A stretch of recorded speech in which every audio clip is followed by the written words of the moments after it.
FBR ने income tax गोशवारे जमा करवाने के लिए 14 अक्टूबर तक तौसी कर दी। चेयरमैन FBR के तलब करदा हंगामी इजलास में ऐलान किया गया, नोटिफिकेशन जारी। आज आखिरी रोज ऑनलाइन पोर्टल की सुस्त रवि से टैक्स दहिंदगान को परेशानी का सामना रहा था।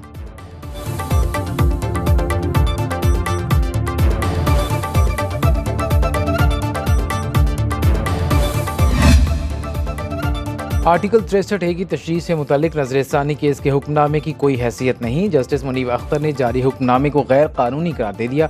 रजिस्ट्रार सुप्रीम कोर्ट को एक दिन में दूसरा खत लिखा। 5 रुकनी लार्जर बेंच को समाअत करना थी। 4 रुकनी बेंच अदालत में बैठकर नजरसानी केस नहीं सुन सकता। हुक्मनामे में मेरा नाम लिखा हुआ है मगर आगे दस्तखत नहीं। बेंच में बैठने वाले 4 जजेस काबिल एहतराम है मगर समाअत कानून और रूल्स के मुताबिक नहीं। हुक्मनामा जुडिशल ऑर्डर नहीं, इस पर एहतजाज रिकॉर्ड कराना चाहता हूँ। अपना मौक़िफ़ पहले ख़त में तफसील से बयान कर चुका हूँ।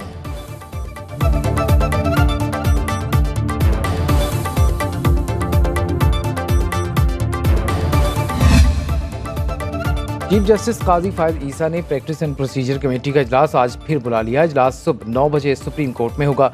इजलास आर्टिकल 63A की नजरसानी अपीलों की समाअत में जस्टिस मुनीब अख्तर के बेंच में न बैठने के खत के बाद बुलाया गया। प्रैक्टिस एंड प्रोसीजर तमीमी ऑर्डिनेंस के तहत बेंच बनाने के लिए 3 रुकनी कमेटी तश्कील दे दी गई है।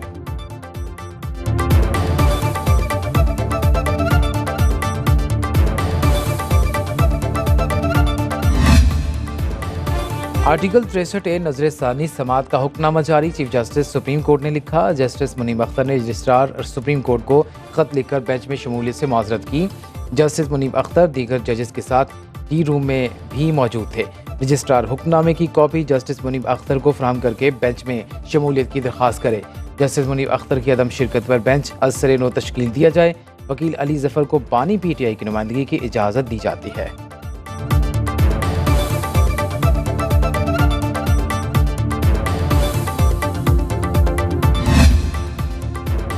आर्टिकल 63A का फैसला अगर गलत है तो इसे ठीक होना चाहिए। नवाज शरीफ की मंजूरी और इजाज़त के बगैर कोई भी काम नहीं होता। नायब वज़ीर आज़म इसहाक डार कहते हैं, गलतियाँ दुरुस्त हो रही हैं तो उसकी तारीफ करनी चाहिए। हमारा 1 पेज एजेंडा पाकिस्तान को मुश्किलात से निकालना है। बानी PTI का 1 पेज एजेंडा कुछ और था। 18वीं तरमीम में बजट तहरीक अदम एतमाद पर वोटिंग का फैसला कर चुके। विसाख जमहूरियत की हिमायत बानी PTI और मौलाना फजल रहमान ने भी की थी।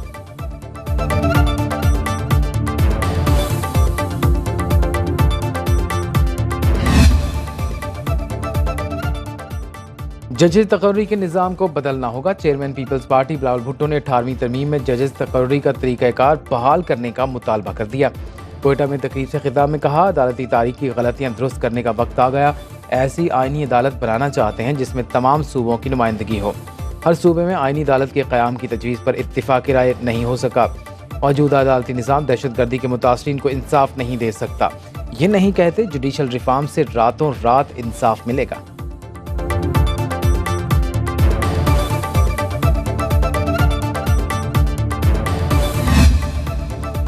हुकूमत ने पेट्रोली मसनूआत की कीमतें एक बार फिर कम कर दी। पेट्रोल 2 रुपये 7 पैसे फी लीटर सस्ता, कीमत 247 रुपये 3 पैसे मुकर्रर। डीजल की कीमत में 3 रुपये 40 पैसे कमी, फी लीटर कीमत 246 रुपये 19 पैसे हो गई। मिट्टी का तेल 3 रुपये 57 पैसे फी लीटर सस्ता होकर 154 रुपये 90 पैसे का हो गया। लाइट डीजल की कीमत में 1 रुपया 3 पैसे कमी, नई कीमत 140 रुपये 90 पैसे लीटर हो गई। 1 जून से अब तक पेट्रोल की कीमत में 21 रुपये 23 पैसे और डीजल की कीमत में 18 रुपये 63 पैसे कमी हो चुकी है।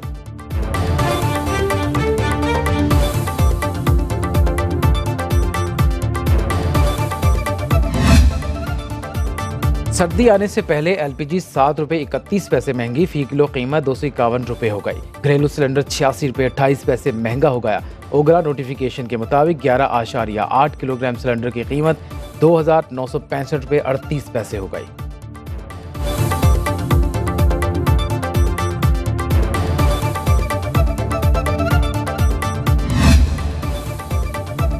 वज़ीर आज़म शहबाज शरीफ लंदन से वतन वापस रवाना। पाकिस्तानी हाई कमीशन के अमले ने वज़ीर आज़म को ल्यूटन एयरपोर्ट से अलविदा किया। विफाकी काबीना का आज तलब किया जाने वाला इजलास मुलतवी।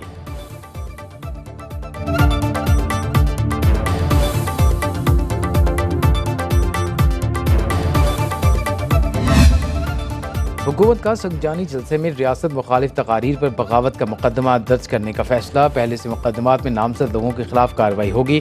थाना संजानी में दर्ज मुकदमे में वज़ीर आला खैबर पख्तूनख्वा, अली मीन गंडापुर, उमर अयूब, शोएब शाहीन, शेर अफजल मरवत और दीगर नामजद हैं। पुलिस को गिरफ्तार के लिए वारंट की ज़रूरत भी नहीं होगी। वजारत कानून और प्रोसिक्यूटर जनरल ने तौसीक कर दी। विफाकी काबीना से बाज़ाब्ता मंजूरी ली जाएगी।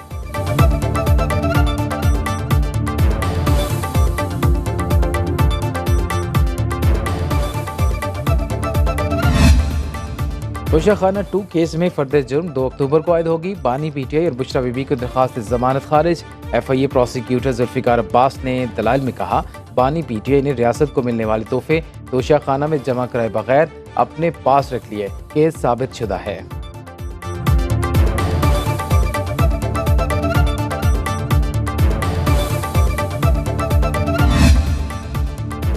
सुप्रीम कोर्ट ने पंजाब में इलेक्शन ट्रिब्यूनल से मुतालिक लाहौर हाई कोर्ट का फैसला कलअदम करार दे दिया। अदालत ने इलेक्शन कमीशन की अपील मंजूर कर ली। चीफ जस्टिस काजी फायज ईसा की सरबराही में 5 रुकनी बेंच ने फैसला सुना दिया। 12 जून का जजेस ट्रिब्यूनल तैनाती का रजिस्ट्रार लाहौर हाई कोर्ट का नोटिफिकेशन भी कलअदम करार। हाई कोर्ट की सिंगल बेंच का फैसला बतौर अदालती नज़ीर भी पेश नहीं किया जा सकता। लाहौर हाई कोर्ट ने पंजाब में 6 इलेक्शन ट्रिब्यूनल्स के जजेस की तैनाती का नोटिफिकेशन जारी किया था।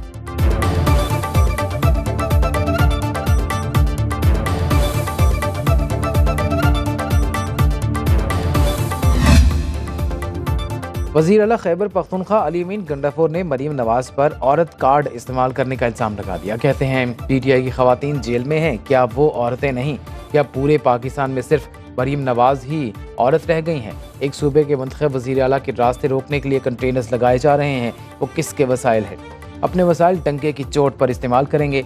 वज़ीर आला खैबर पख्तूनख्वा लापता अफराद केस में तलबी पर पेशावर हाई कोर्ट में पेश।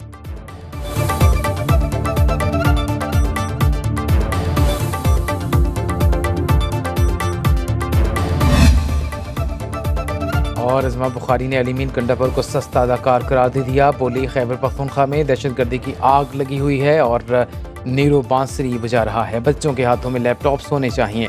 आपने उनको पुलिस से लड़ने पर लगा दिया। 2 माह हो गए मेरे मुतालिक सोशल मीडिया पर फैलाया गया जाली मवाद अब भी मौजूद है। लाहौर हाई कोर्ट ने DG FIA को तफ्तीश मुकम्मल करने के लिए 11 अक्टूबर तक की मोहलत दे दी।